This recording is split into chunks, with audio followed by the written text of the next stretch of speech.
امیر سنت سے ایک دفعہ ایک موقع پر میں نے عرض کی تھی کہ حضور کیا بات ہے کہ آپ کسی بھی موقع پر نیکی کی دعوت کا سیکھنے سکھانے کا جو سلسلہ ہے اسے نظر انداز نہیں کرتے، اسے چھوڑتے نہیں ہیں اور اسے اختیار فرماتے ہیں۔ تو آپ نے ایک ہی جملہ ارشاد فرمایا تھا، اصلاح امت کا درد۔ یہ ایک گولڈن ورڈنگ ہے جو امیر سنت کی زبان مبارک سے ادا ہوئی ہے، اصلاح امت کا درد۔ ایک اہم ذمہ دار اور نگران کے لیے جو سب سے بنیادی بات ہے وہ اصلاح امت کا درد ہے۔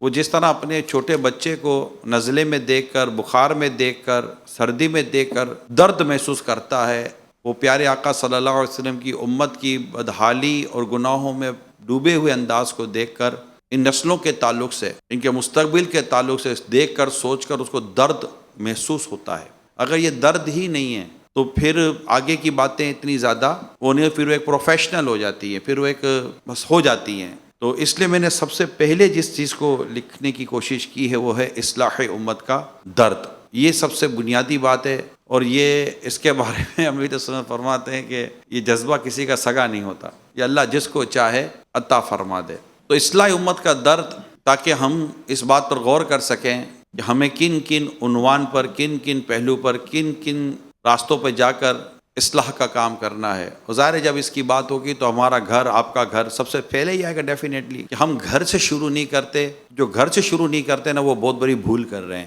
کیونکہ جو زیادہ اکاؤنٹیبلٹی ہے ہماری وہ گھر ہے، جن میں بعض اوقات ہم وجوب کی حد تک جاتے ہیں کہ نہ ہونے کی صورت میں ہم پکڑ کا شکار ہو سکتے ہیں۔ تو اصلاح امت کا درد یہ سب سے پہلا ہے۔ جب اصلاح امت کے درد کی بات آتی ہے تو اس کے بعد دوسرا نمبر آتا ہے علم کا حصول، علم حاصل کرنا اپنے لیے اور اس عمل کے لیے جو آپ کرنے کے لیے میدان عمل میں آئے ہیں۔ آپ کا چندہ کرنا، آپ کا مسجد بنانا، فرائض و واجبات پر عمل کرنا، فرائض و واجبات پر عمل کروانا، سنت کو سنت ہی سمجھنا، جو سنت نہیں ہے اس کو سنت نہ کہنا، حرام کو حرام ہی سمجھنا، جو حرام نہیں ہے اس کو حرام نہ کہنا، جائز کو جائز سمجھنا، جو جائز نہیں ہے اس کو جائز نہ سمجھنا۔